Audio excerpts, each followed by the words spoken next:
All right, well, 2 videos this week, which has been a while since I've done 2 videos in a day. Excuse me. But I felt like this was important enough to dust off the old camera and to do this. You know, I'm even skipping an Angry Joe show episode where he rips Madden, the new Madden coming out. He's trying to get everyone not to buy it. I don't watch Angry Joe ever except for these episodes every year. It's like Christmas watching these episodes. It's fantastic. But in any case, we'll put that on pause for right now, and we are going to get right to this today. So yesterday, I saw Defiant Baptist share a video clip of Dr. James White spreading some gossip about Joel Webbin. And I said, as a comment to this, I said, look, one day I may have to just go to absolute war with Dr. White. Because everything I've done to today has been very friendly. You know what I mean? Very friendly and all in good fun. But today is not that day. And then what I didn't know, though, is that he had addressed me as well in the same episode. So I actually found that out. I got a number of messages about it. And I watched it. And, you know, if you wanted me to go to war today, it's not going to happen. But I do think I can help here. You know what I mean? I think that Dr. White has a lot of followers and subscribers and listeners and viewers, whatever you want to call them, that can be reached. And this is me reaching out to you, because if there's one thing I'm known for, is that's calming the situation down. I mean, listen, I know you think I'm joking and trying to be funny. I'm not. I'm actually a very even-keeled kind of guy, and I think I can help here. I really do. So here we go.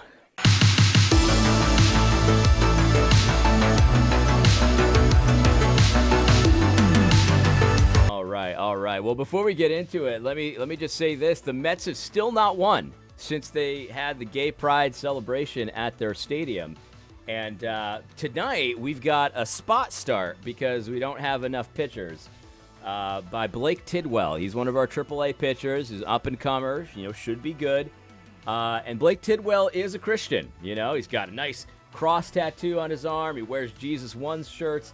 Listen, if there's someone that can save us from the depths of this losing streak since we went gay on the Mets, it's Blake Tidwell. So my hat's off to him, and I wish him all the best in his upcoming start tonight against the Philadelphia Phillies. I will not be watching because it is on Apple TV, which I cannot stand that they put some of these games on Apple TV and other things that I can't watch them. I bought the MLB package. I want to be able to watch it. But it's all good. I probably don't even want to watch it anyway because I'm probably going to lose again. Let's just face it. But in any case, so here's the clip. Let's get into it. He addresses me and the situation very disapprovingly, but I think I can help here, guys. I really do. I think that I can help. So here we go. Nice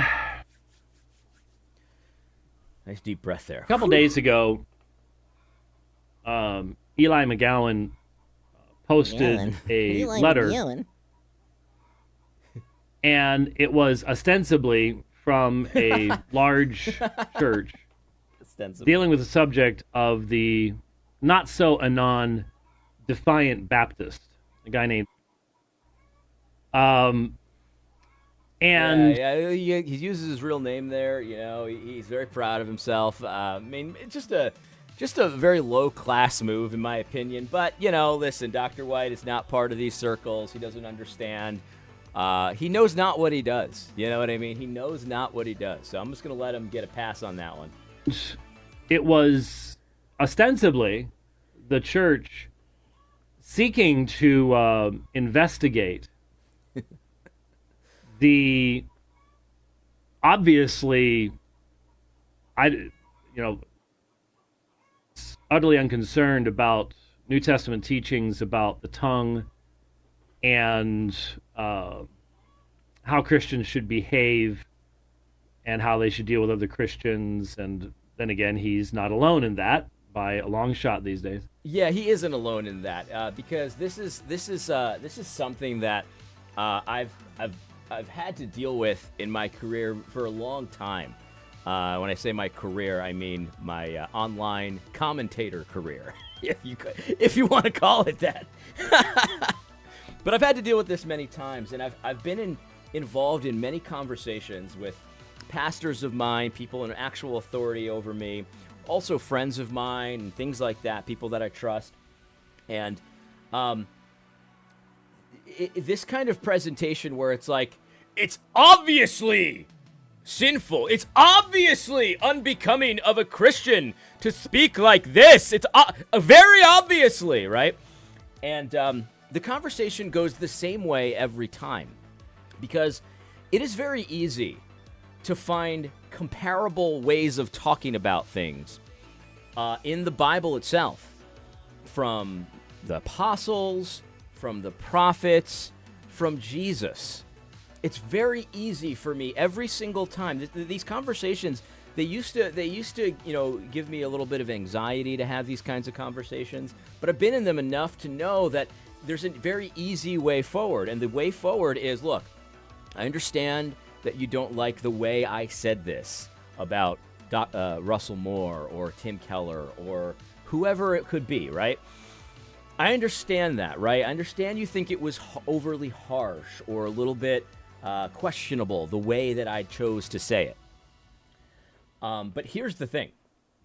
In the Bible, there's all kinds of things that approach that line that are questionable. They're a little aggressive. They're, maybe not the way you would hear, Ned Flanders saying it. And I'm not saying that I'm perfect. I'm not saying that I've figured out a way to never sin in my speech. I'm not saying that, but you have to agree that there is room for debate here.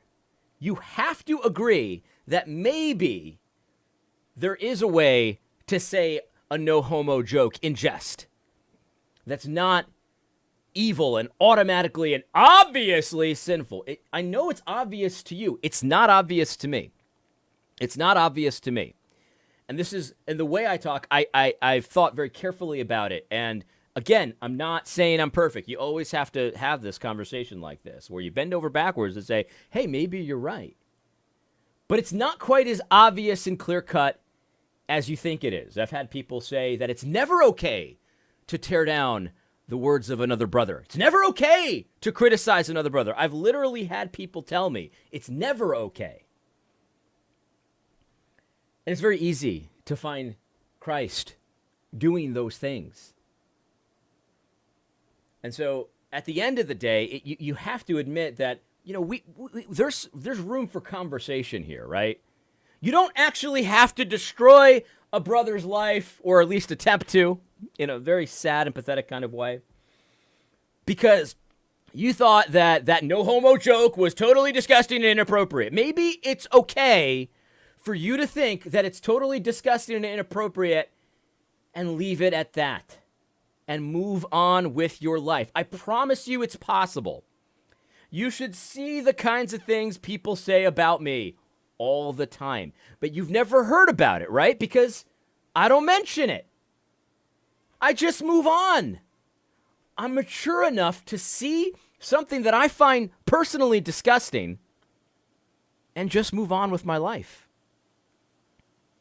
We're going to talk a little bit about maturity today, because that's an issue that I think there's a lot of confusion on. And so all I did is I did respond to Eli's posting of it, and all I said was, well, that's surprisingly encouraging. Yes. I was looking for something positive that day. There was he's desperate for something. This one had me laughing. I laughed out loud. I was in my car. I remember exactly where I was. I was on the way to Walmart because I needed to buy some, what was it that I needed to buy? Oh, I needed to buy a window fan. And I was on my way to Walmart last night, and I heard him talking about how he was in a bad situation, a lot of bad news, bad mood, whatever it was. And he just was desperate for anything positive. And what warmed his little heart was, wow, this guy's being church disciplined, because he told me that I need to say no homo after I tell somebody that I has a nice little, cute little grin. It's unbelievable. That's where he finds his ray of sunshine in his day, in his dreary world. You know, we're going into war, World War III, and I need a ray of sunshine. And he gets the ray of sunshine he gets. I can just see him smiling to himself. No homo. No homo. But that's his ray of sunshine. That's the positivity in his day.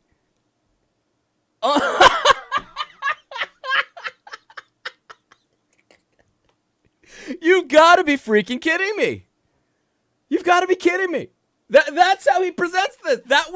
He's looking for something positive, and what he found brought a smile to his face was that this guy's being church disciplined because he had the audacity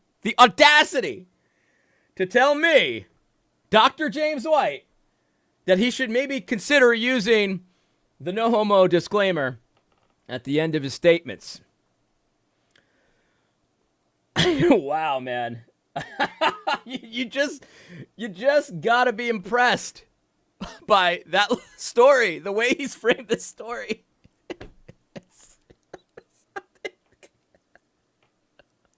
So much negative stuff. Oh man, that was going on. It was like, well, maybe there's something encouraging there. That would be great. That'd be great. And a few days later, very encouraging that this man is being church disciplined for a lighthearted comment that I didn't like. I didn't like it, and it's encouraging that he's potentially being church disciplined over it. Wow. And I haven't kept up with all of it, but evidently, and I could be wrong about some of this, but evidently it's all fake. And that if you take the first letters of the paragraphs, it's like fake and gay. Fake and gay. Fake and gay. Or something like that. And oh man, listen, you know, a lot of people, a lot of his what do they call those, sycophants? I'm gonna call them sycophants. You know what I mean? They're sycophants because I don't hate his sycophants. You know, they're I consider them friends. You're not a sycophant to me. What's his name? Who's that guy from Peru or whatever? Maybe not Peru. I might have just made that up. Chile, from Chile. He's one of the sycophants. But a lot of guys are talking about the immaturity of the fake and gay thing, and yeah, sure. I mean, it's a lowbrow joke. But man, like, have we come to the place where we can't laugh at a lowbrow joke because it's not Christian to laugh at a lowbrow joke? I mean, my goodness, I was watching America's Funniest Home Videos. And there was basically a fart joke. And me and my kids were laughing, and like, you know, the furthest thing from my mind was, wow, this is so immature. This is unbecoming of a Christian. Like, my goodness gracious. Like, you know, you got to stop taking yourself that seriously. I mean, we're involved in serious things all the time. I'm involved in serious things all the time. I've got deals that I'm working on, business deals. I've got to navigate life, just like we all do in the United States in 2025. There's serious things going on. I've got lots of responsibilities. But man, if we ever come to the place where we can't just laugh at a silly joke, you've gone too far. You've gone way too far, man. It really doesn't have to be that way.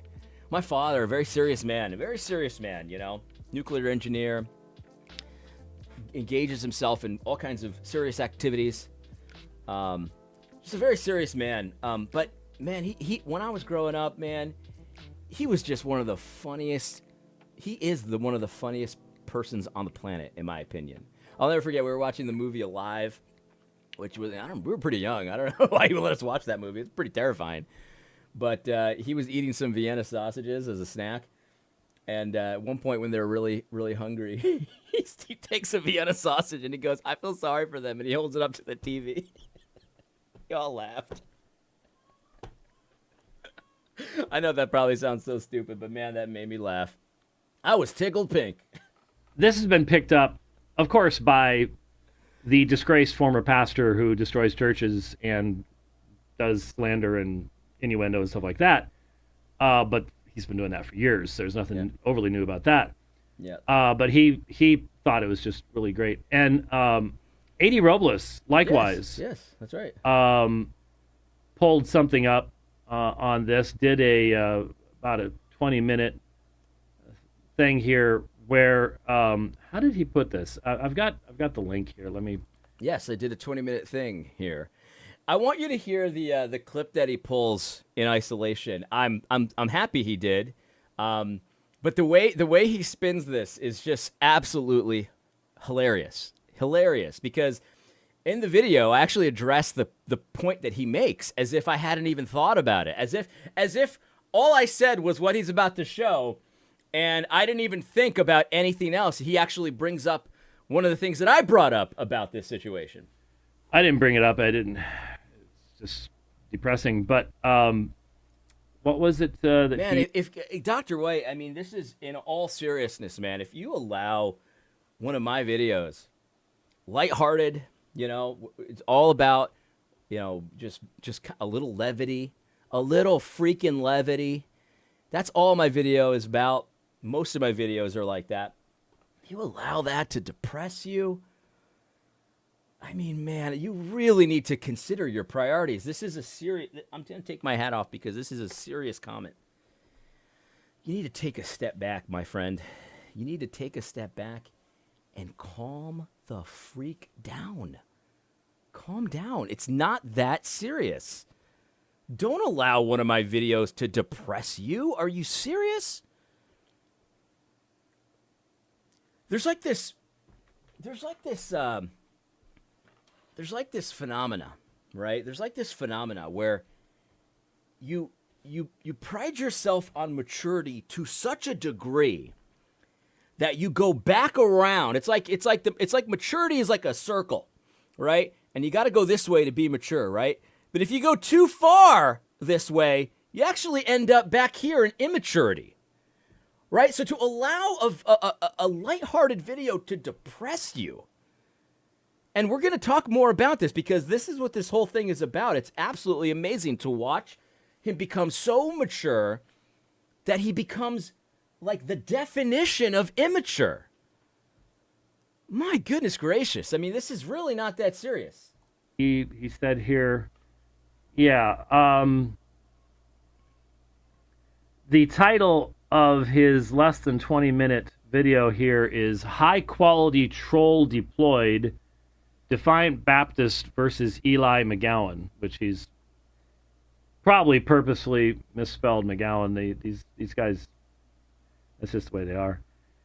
It is true. I purposely misspelled McGowan. That is true. That is true. And there are two reasons for that. Two reasons that I purposely misspelled McGowan.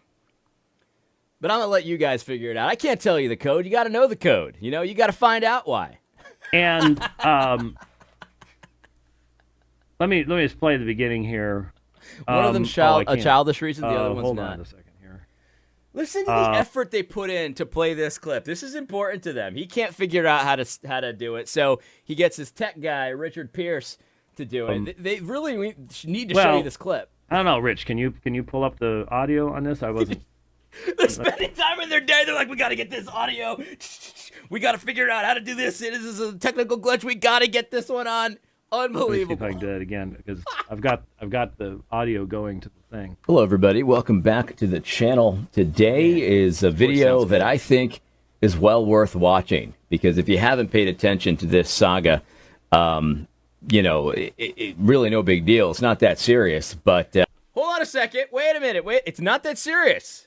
It's not that serious. Well, unfortunately, when you take yourself so seriously, you're on this side of the circle of maturity, everything is serious. No matter how much I tell you, this is not serious. This video is not serious. I could literally tell you, but you're so mature that you've got to take it serious, and you end up over here looking like a child.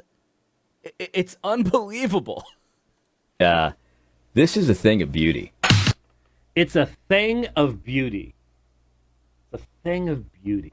Look how happy he is because he knows he thinks he's got me. He's got me. Man, look at this immature adult.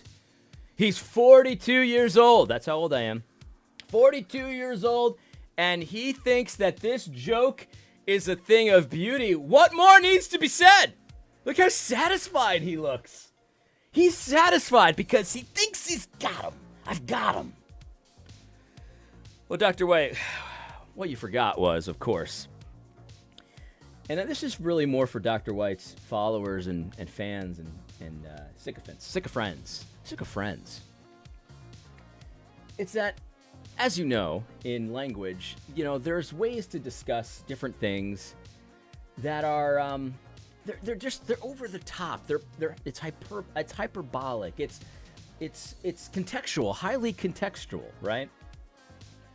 And so, imagine we're on, I don't know, we're at Belize, right? We're in Belize, on the beach in Belize, right? And we see the sun rising, right? You see the sun rising in Belize, right? It's on the east, yeah. Belize is on the, yeah.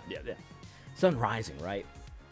And, you say to me, man, look at that sunrise. Look at that sunrise. It's a thing of beauty. Everyone would agree with you. I mean, contextually, what really compares with a sunrise? Really nothing, right? Really nothing. And if I were to say, that's not a thing of beauty. Look at this meme over here. Look at how they did the acrostic poem, fake and gay. Now that's a thing of beauty. Everyone would look at me like I was insane, right? Because contextually, we're talking about comparing a sunrise, a phenomenal event, right? Beautiful. And then a stupid meme, like there's no comparison there, right? But you see, the language is very contextual, so we could also call this a thing of beauty. Man, did you see that slider that Edwin Diaz threw to Kyle Schwarber? That was a thing of beauty. Right, because in comparison to the sunset, it's not that much, but in the context of a baseball game, there can be a slider. That's a thing of beauty. Yeah, slider is one of the best pitches. It's just like the smooth motion, and it's like it looks like it's going to hit you, but then it's like a strike. Oh, man. Or it's a strike, and you swing, and it's off the plate. You can't even hit it. Unhittable pitch. Beautiful. It's a thing of beauty. But if I were to bring up the Edwin Diaz slider in the context of you looking at the sunrise or the sunset or the mountain range or the ocean or whatever it might be, a blue whale, you see one, you look at me like I was nuts. It's all contextual, right? So in the realm, Dr. White, I'm trying to help you out here. I'm trying to help you out. In the realm of trolling, if that's the set that we're going to be looking at, different kinds of trolls. This troll was a thing of beauty because nobody had to get hurt. It wasn't mean-spirited. It was just exposing the abject immaturity of someone who cannot handle a very lighthearted, very minimal, very minor joke, and took themselves so seriously that they would find a ray of sunshine in the idea that someone who said something I didn't like very much would be church disciplined. So it took that foolishness, that abject foolishness, turned it on its head in a very lighthearted way where nobody had to get hurt. It was a thing of beauty. I'll say it again. Contextually, in the realm of trolling, which, as I said, this is not that serious. This section, the realm of trolling, not a big deal. But in that realm, if we're going to look at that not a big deal realm, this was beautiful. Dr. White, I think you're smart enough to know about context and the different ways we use the word beautiful. A woman can be beautiful. A sunset can be beautiful. A slider can be beautiful. A spider web can be beautiful. The fact that your chickens start laying eggs again can be beautiful. And likewise, a troll can be beautiful. Maybe not an actual troll, but trolling can be done in a beautiful way.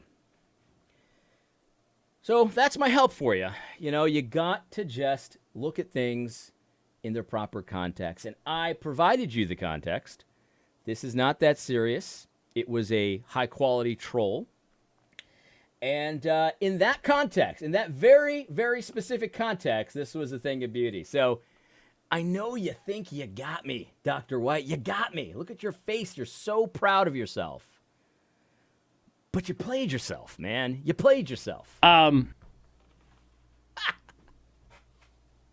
is it beautiful to take a church's letterhead and write a fake letter and misrepresent the church? Because I'm sure the church is now having to spend time responding to people inquiring on both sides of this question. So it's a thing of beauty to create fake, slanderous, childish, infantile material. Yes, it is a thing of beauty because it was a tactic. It was a response to your nonsense, your calls for him to be doxxed and disciplined or whatever it is you wanted him to be. I don't even remember. I know you wanted him to be doxxed. I know you want the church to look into it. I don't know if you want him to be disciplined or not, but really that's not the point. You wanted to waste the Times Church with this nonsense. That's what you wanted. Okay? So it was a thing of beauty because it used what you wanted already to be true. You looked at this as a ray of sunshine. That's how satisfied you were. Man, it actually happened. Oh, man, I'm having a bad day, but look at this. It's a silver lining. What I wanted to happen, happened. It gave you everything you wanted. And it was all fake. That's why it was a thing of beauty, because it didn't have to be fabricated. You created the fantasy. You gave us this troll. You said, here's a way to troll me. Here it is, right here on a silver platter. I'm taking this way too seriously. Here's what I want. I want you to be found out. I want you to be found out, and I want things to happen to you, bad things.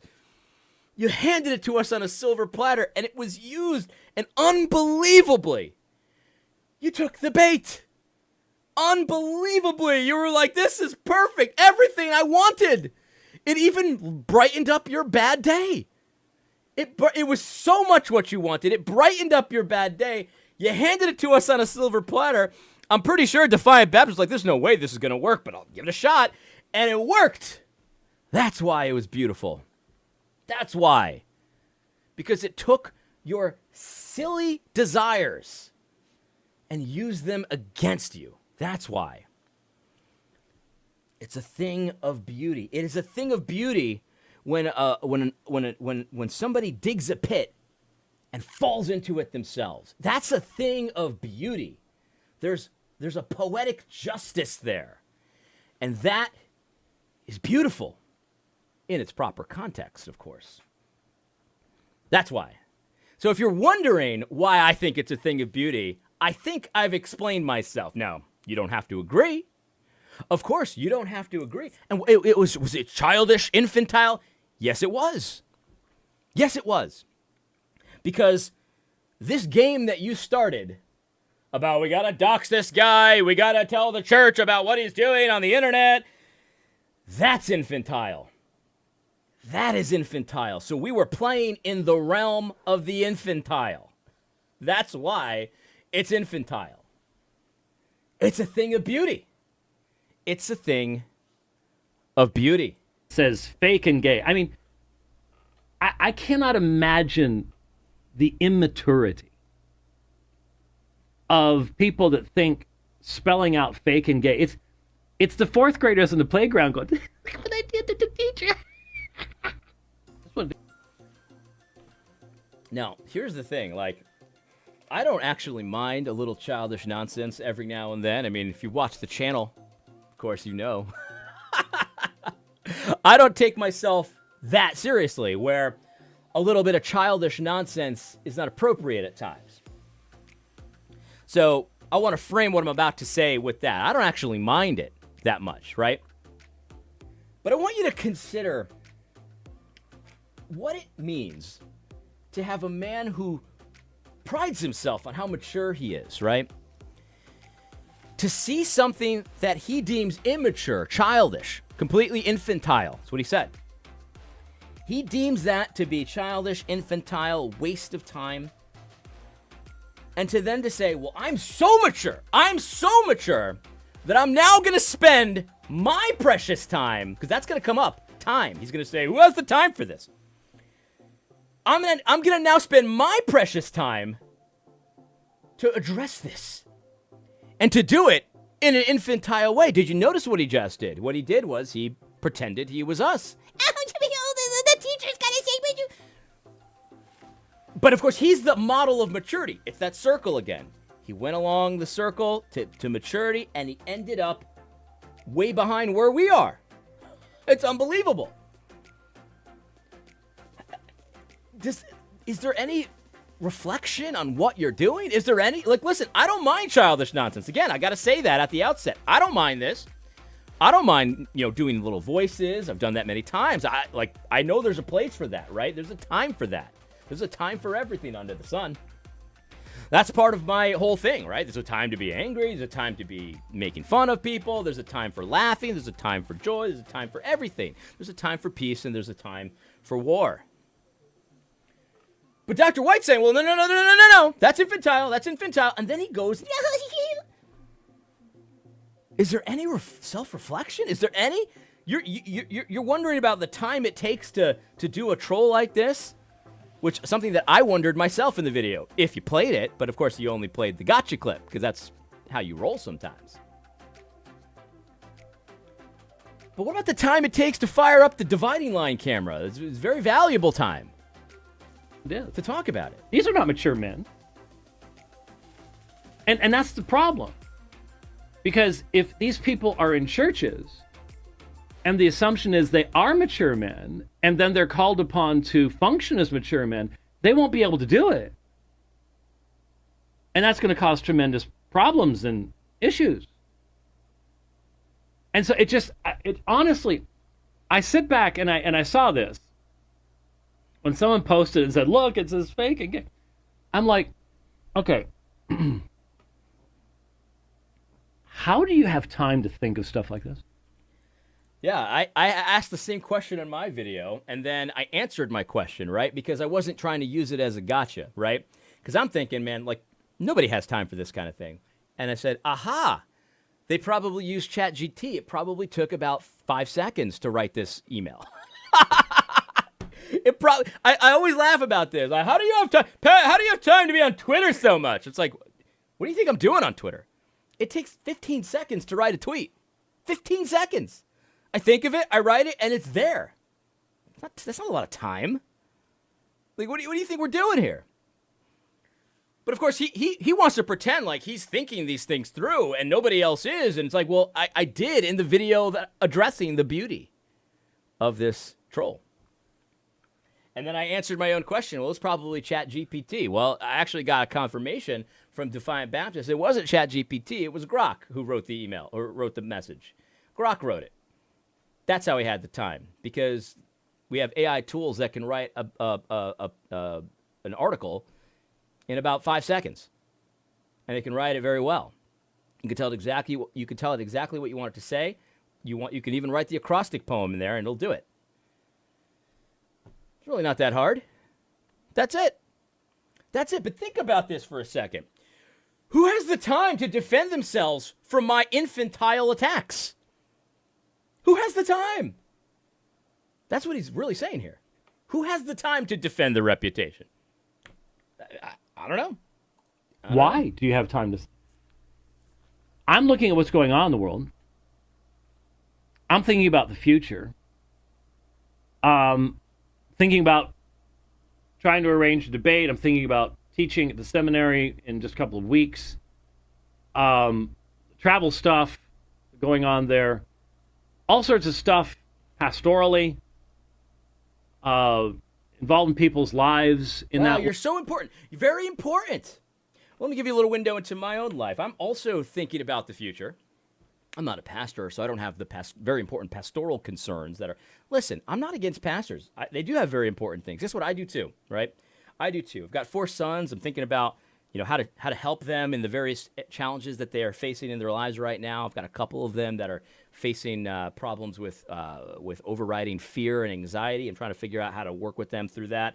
I've got another son who's one of his problems is that he's a little too aggressive, if you know what I mean. And I'm trying to figure out a way to help him through that so he can harness the aggression for good instead of for petty things.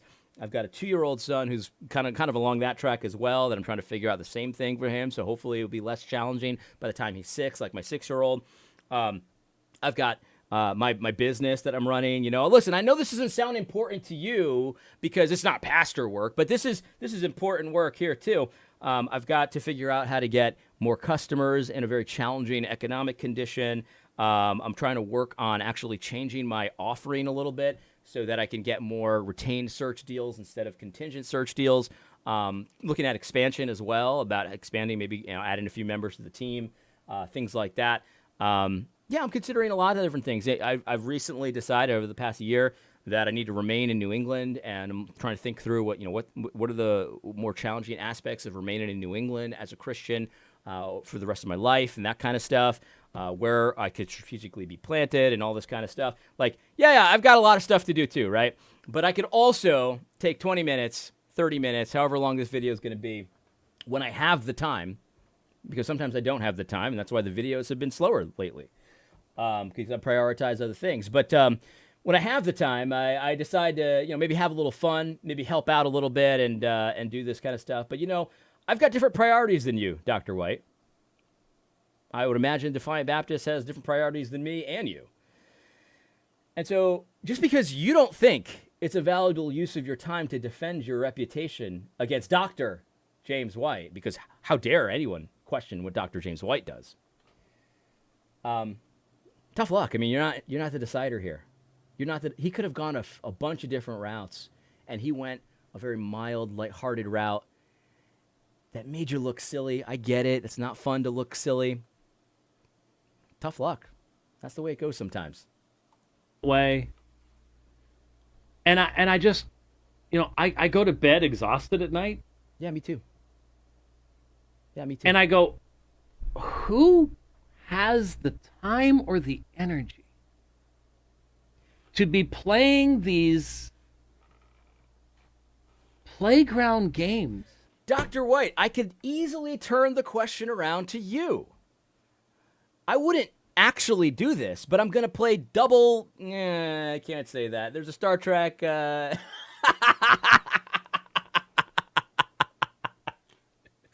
a Star Trek episode where Spock tries cursing. It's not episode. It's a movie where they go back in time, and Spock tries cursing out. I'm just going to turn it around on you. We'll play your game for a minute. Who has the time to spend 8 minutes on the Great Dividing Line talking about this? Who has the time? That's what I want to know. Who has the time to waste time talking about infantile nonsense, all while pretending that they're the mature ones?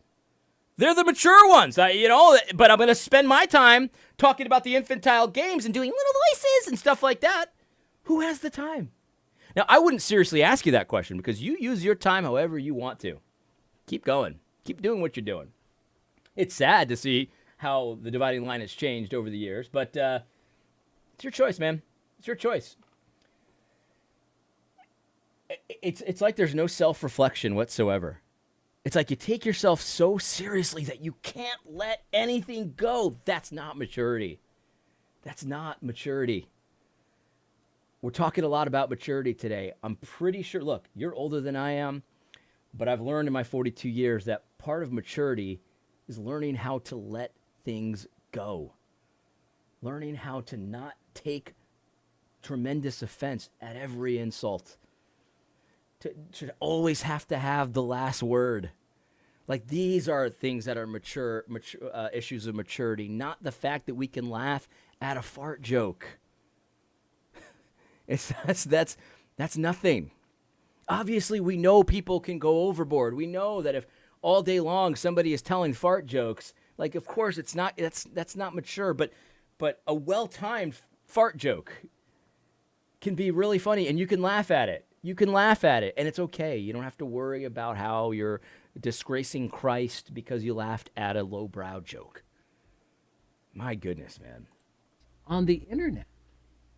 And thinking it's cool. It's a thing of beauty. I at time, you just like, don't you all see that 20 years from now, if you mature, if you're even still in the faith, you're going to be looking back at this and going, oh. This is his fantasy. He always brings up this fantasy. This is, if you want to know what really just gets him going, this is what gets him going, man. This is Dr. White's fantasy universe. This is what he desires, right?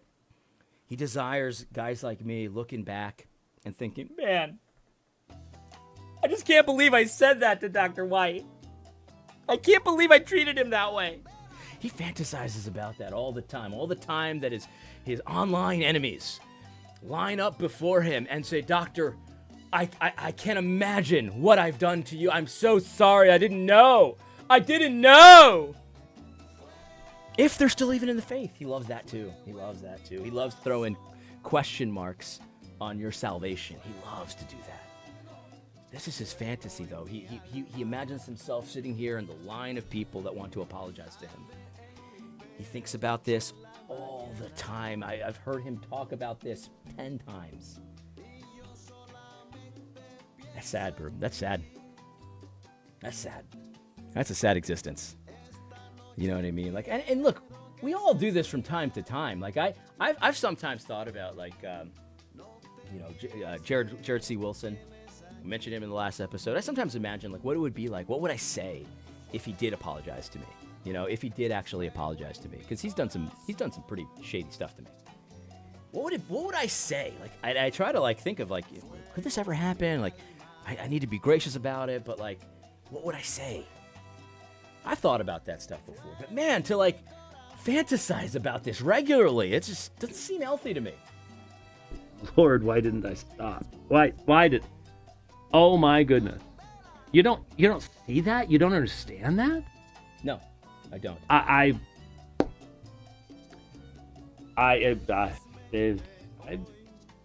Sometimes you're just left without words. You are just left. You should have went with that, because that would have actually been mature, in my opinion. Some things don't need to be responded to, right? And you might say, well, AD, why are you responding to this? Well, I'm trying to be helpful here. I'm trying to help Dr. White. I'm trying to help his followers. I'm throwing life preservers left and right. Sometimes you can just move on.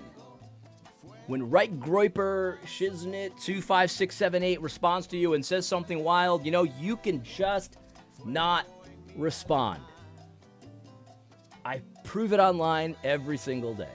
People say all kinds of stuff to me, and I rarely respond. In any case, that is my video for today. I hope you found it helpful. It was intended to be helpful. God bless. Es puro fuego.